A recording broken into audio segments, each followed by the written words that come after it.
কাৰণ আপনালোকে জানে যে কিছুদিনৰ পৰা ধাৰাবাহিকভাৱে যি অবৈধ উচ্ছেদ চলি আছে ইয়াৰ বিৰোধিতা কৰিছোঁ। কাৰণ উচ্ছেদ চৰকাৰী ভূমি খালী কৰিব লাগে, চৰকাৰে চিষ্টেমত যাওক, চৰকাৰী ভূমি খালী কৰক, আমাৰ ক'বলগীয়া নাই। কিন্তু এই মানুহখিনিক এই ৰ'দত বৰষুণত এই মানুহখিনিক যি অত্যাচাৰ কৰি আছে, এই মানুহখিনি ঘৰ দুৱাৰ ভাঙি দি যি গছৰ তলত মানুহখিনি ৰখি আছে, এই গৰমত স্কুলীয়া ছাত্ৰ আছে, ল'ৰা ছোৱালী আছে, সৰু সৰু কণ কণ ল'ৰা ছোৱালী আছে, মহিলাসকলৰ যি অৱস্থা হৈছে, আজি তাতে বাথৰুম নাই, কোনো টয়লেট নাই, এই মানুহখিনিৰ ওপৰত যি নিৰ্যাতন চলি আছে, এই নিৰ্যাতনৰ বিৰোধিতাৰে এই নিৰ্যাতন যাতে আগন্তুক দিনত হেমন্ত বিশ্ব চৰকাৰে কৰিব নোৱাৰে, সেই বিৰোধিতাৰে আমি আমচুৱে আজি গোটেই অসমৰ লগতে আজি সমদল ওলাইছোঁ।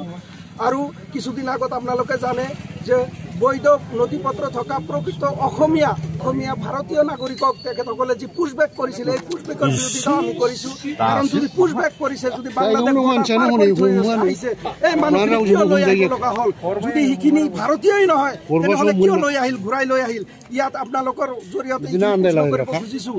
কাৰণ এই যধে মধে ভাৰতীয় নাগৰিকক হাৰাশাস্তি যি কৰি আছে বিজেপি চৰকাৰে, বিৰোধিতাৰে আমি আজি কোকৰাঝাৰ জিলা আমচুৱে সমদল ওলাইছোঁ।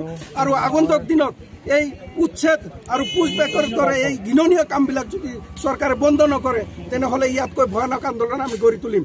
কাৰণ আপোনালোকে জানে এই উচ্ছেদৰ জৰিয়তে আমাৰ কণ কণ ল'ৰা ছোৱালীয়ে স্কুলৰ পৰা বঞ্চিত হৈ আছে, এইসকলৰ শিক্ষাৰ ক্ষেত্ৰত হেমাহি কৰি আছে। হেমন্ত বিশ্ব শৰ্মা চৰকাৰ যেতিয়া আহিছিল তেতিয়াই কিন্তু ঢাল ঢুকুলি বজাইছিল যে আমি শিক্ষাৰ লগত একেলগে মোকাবিলা কৰিম, শিক্ষাৰ ক্ষেত্ৰত আমি আগুৱাই লৈ যাম জনগোষ্ঠী, সকলো জাতি জনগোষ্ঠীক।